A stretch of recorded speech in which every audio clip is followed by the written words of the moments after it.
matin du 16 avril, le docteur Bernard Rieux sortit de son cabinet et buta sur un rat mort, au milieu du palier. Sur le moment, il écarta la bête sans y prendre garde et descendit l'escalier. Mais arrivé dans la rue, la pensée lui vint que ce rat n'était pas à sa place, et il retourna sur ses pas pour avertir le concierge. Devant la réaction du vieux monsieur Michel, il sentit mieux ce que sa découverte avait d'insolite. La présence de ce rat mort lui avait paru seulement bizarre, tandis que, pour le concierge, elle constituait un scandale. La position de ce dernier était d'ailleurs catégorique. Il n'y avait pas de rat dans la maison. Le docteur eut beau l'assurer qu'il y en avait un sur le palier du premier étage, et probablement mort, la conviction de M. Michel restait entière. Il n'y avait pas de rat dans la maison. Il fallait donc qu'on eût apporté celui-ci du dehors. Bref, il s'agissait d'une farce. Vous venez d'écouter les premières lignes de La Peste d'Albert Camus. Au programme aujourd'hui, épidémie, confinement et couvre-feu. Bienvenue dans La Voie des Lettres, épisode 30.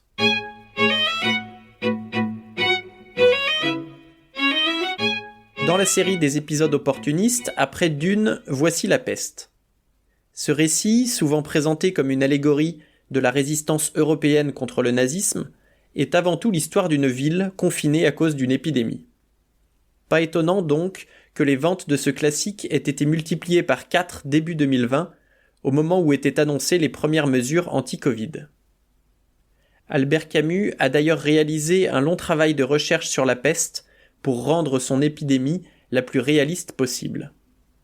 C'est certainement pour cela que la lecture de La Peste au premier degré résonne autant avec nos vies confinées.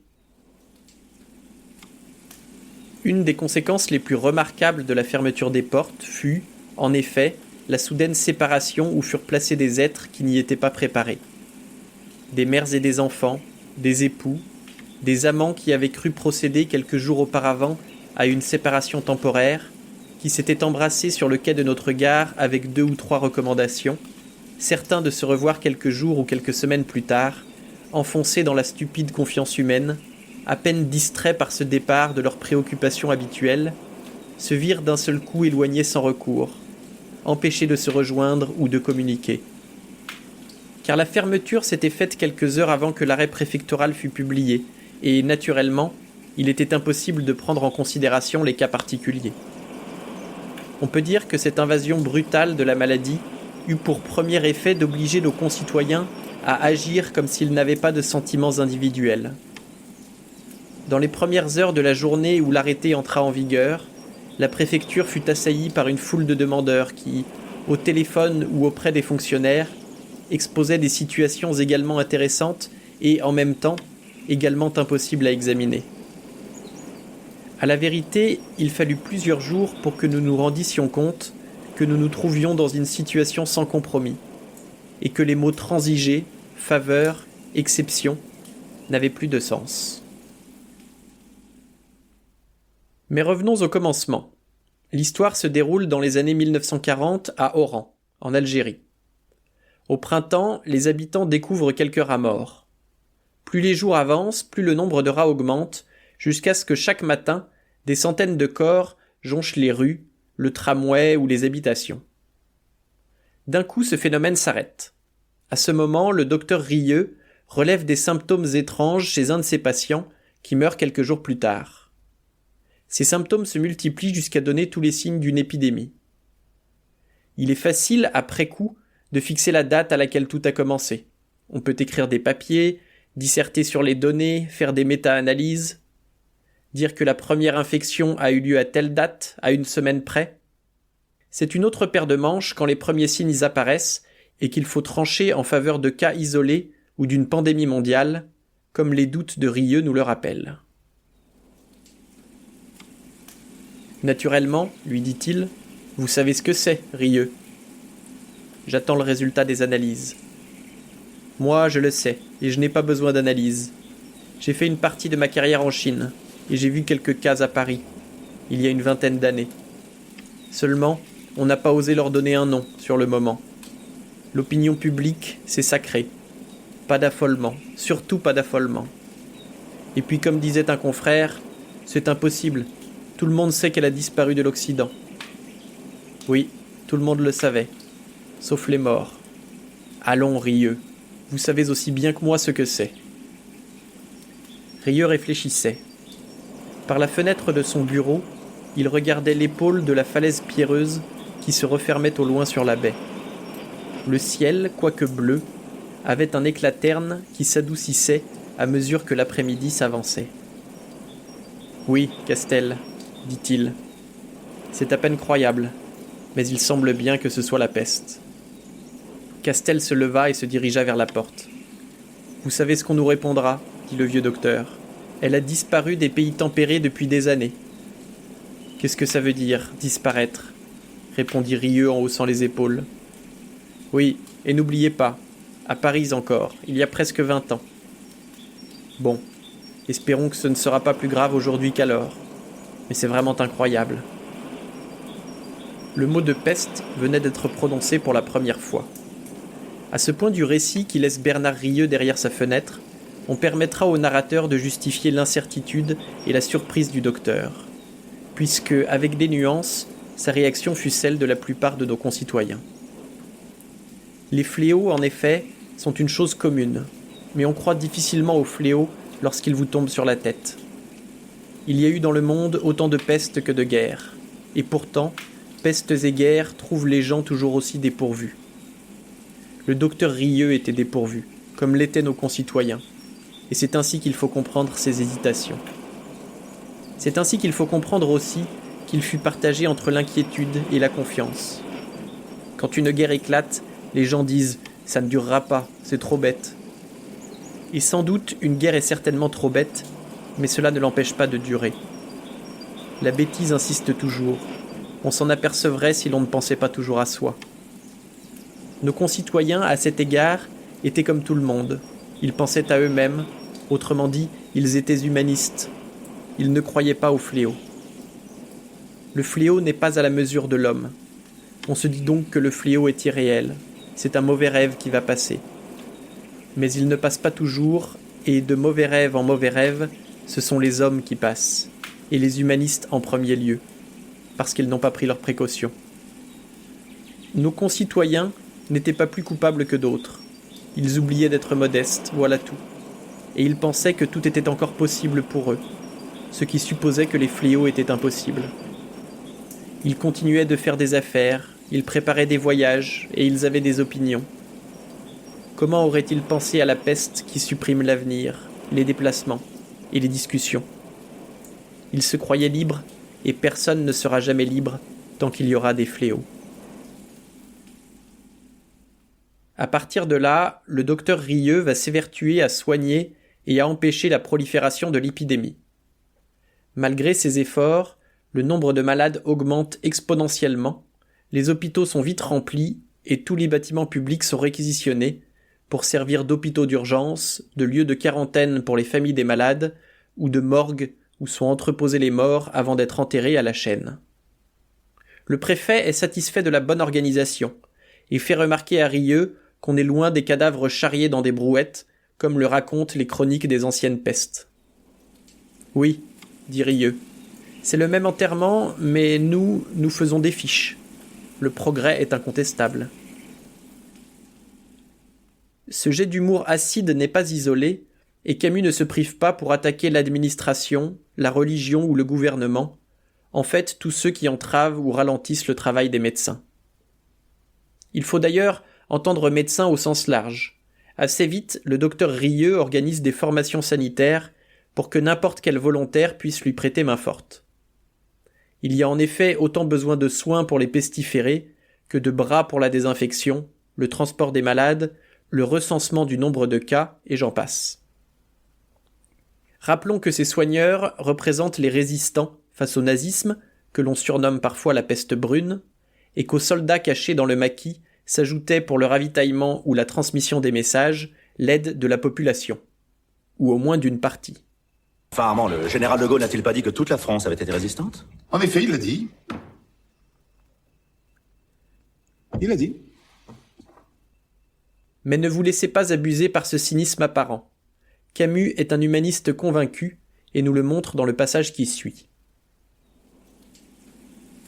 Ceux qui se dévouèrent aux formations sanitaires n'eurent pas si grand mérite à le faire, en effet, car ils savaient que c'était la seule chose à faire, et c'est de ne pas s'y décider qui alors eût été incroyable.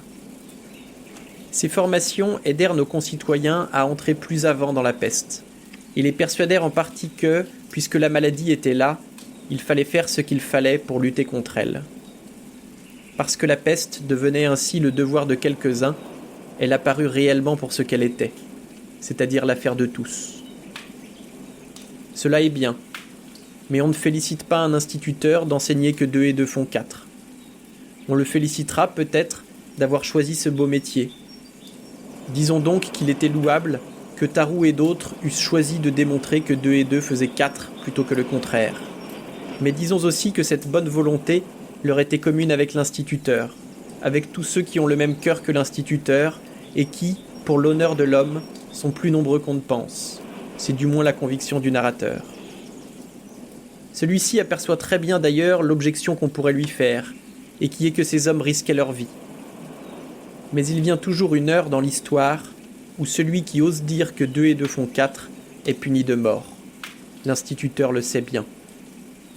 Et la question n'est pas de savoir quelle est la récompense ou la punition qui attend ce raisonnement. La question est de savoir si 2 et 2, oui ou non, font 4. Pour ceux de nos concitoyens qui risquaient alors leur vie, ils avaient à décider si, oui ou non, ils étaient dans la peste et si, oui ou non, il fallait lutter contre elle. Lutter contre, aux côtés des hommes, c'est un peu le fil rouge de la biographie de l'auteur. Albert Camus est né en Algérie en 1913, pendant l'occupation française. L'année suivante, son père, mobilisé pour la Première Guerre mondiale, meurt touché par un éclat d'obus. Il ne connaîtra de lui que ce que sa mère lui raconte, notamment son dégoût de la peine capitale. Forcé d'assister à une exécution, malade à l'idée d'y aller, à son retour, il passera une partie de la matinée à vomir. Quelques pages de La Peste sont vraisemblablement tirées de cette anecdote. Orphelin de père, le petit Albert devient pupille de la nation. Il fait ses études à Alger et est repéré dès ses 10 ans pour son intelligence. Il obtient une bourse qui lui permet de poursuivre jusqu'au baccalauréat, puis entreprend des études de philosophie. Quelques mois plus tard, il est hospitalisé suite à des crachements de sang. Les médecins lui diagnostiquent une tuberculose, il vient d'avoir 17 ans. Cette condamnation va avoir un grand retentissement dans sa philosophie et ses romans. À 21 ans, il s'engage politiquement contre le régime colonial et prend la défense des opprimés. 2 ans plus tard, il est exclu du Parti communiste algérien et fonde un théâtre populaire où la première pièce est une adaptation d'une nouvelle d'André Malraux qu'il rencontrera en 1939. 3 ans plus tard, c'est Malraux lui-même qui recommandera la publication de L'Étranger, en 1942, la même année que le mythe de Sisyphe.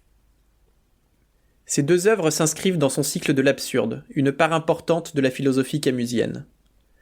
Face à l'absence de sens de la vie humaine, au moins pour ceux, comme lui, qui ne croient pas en Dieu, il propose de la savourer au maximum. Il sait qu'il mourra demain, tout en cherchant à multiplier les expériences, à durer autant qu'il pourra. C'est ainsi qu'il faut comprendre ces lignes, tirées des dernières pages du mythe de Sisyphe. Aveugle qui désire voir, et qui sait que la nuit n'a pas de fin, il est toujours en marche.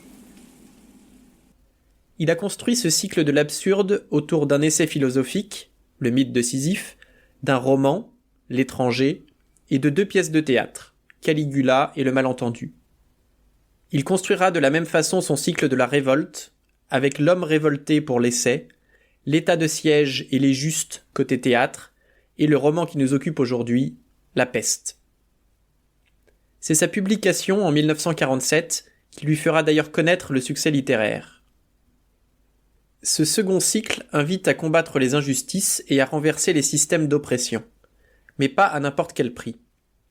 Il aborde toute violence, que ce soit la bombe atomique lâchée sur Hiroshima, les attentats terroristes pendant la guerre d'Algérie, ou la suppression des opposants politiques en URSS. Contrairement à Ivan Karamazov, personnage de Dostoïevski qui est une grande source d'inspiration, il soutiendra que tout n'est pas permis. Camus, persuadé que sa tuberculose le tuera jeune, meurt en 1960 dans un accident de voiture. on retrouve près de son corps une mallette qui contient un manuscrit inachevé, Le Premier Homme. Au milieu de ces pages, en écho aux atrocités que les révoltes ont permises, on peut lire « Un homme, ça s'empêche ». Une fois n'est pas coutume, je vous propose de conclure cet épisode sur les dernières lignes de La Peste. Pour une fois qu'il n'y a rien à spoiler, on ne va pas se priver. Surtout quand on sait que Camus apporte un soin tout particulier aux dernières pages de ses œuvres. C'est vrai pour le mythe de Sisyphe, Amour de vivre ou encore L'envers et l'endroit. Je crois que les derniers paragraphes de La Peste sont parmi ses meilleurs, mais je vous laisse seul juge. Du port obscur montèrent les premières fusées des réjouissances officielles. La ville les salua par une longue et sourde exclamation. Cottard, Tarou, ceux et celles que Rieux avait aimés et perdus, tous, morts ou coupables, étaient oubliés. Le vieux avait raison.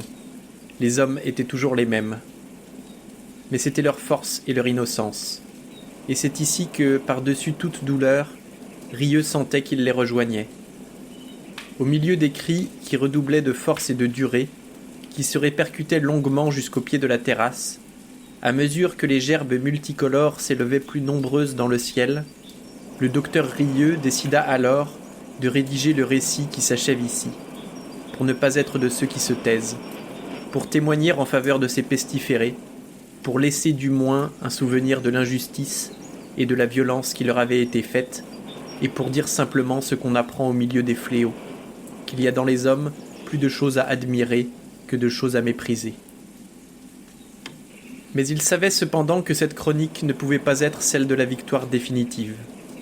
Elle ne pouvait être que le témoignage de ce qu'il avait fallu accomplir et que, sans doute, devrait accomplir encore, contre la terreur et son arme inlassable, malgré leur déchirement personnel, tous les hommes qui, ne pouvant être des saints et refusant d'admettre les fléaux, s'efforcent cependant d'être des médecins. Écoutant, en effet, les cris d'allégresse qui montaient de la ville, Rieux se souvenait que cette allégresse était toujours menacée. Car il savait ce que cette foule en joie ignorait, et qu'on peut lire dans les livres, que le bacille de la peste ne meurt ni ne disparaît jamais, qu'il peut rester pendant des dizaines d'années endormi dans les meubles et le linge, qu'il attend patiemment dans les chambres, les caves, les malles, les mouchoirs et les paperasses, et que, peut-être, le jour viendrait où, pour le malheur et l'enseignement des hommes, la peste réveillerait ses rats et les enverrait mourir dans une cité heureuse.